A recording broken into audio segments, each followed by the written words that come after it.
chismis. Mare. So, for the matching kubo, yung toilet, yung ating sala set, and dining table, tinernuhan lang naman namin ng kusina na abuhan. So, ayan na siya, guys.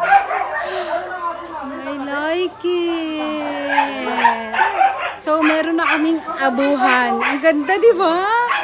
So, plano ko pa dyan isabit yung mga kaldero na may mga uling, mga kawali, tapos mga sandok.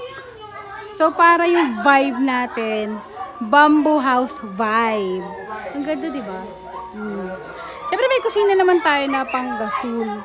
Pero, siyempre, para sa ekonomiya, kailangan natin magtipid. Kailangan natin magkaroon ng kitchen na woods.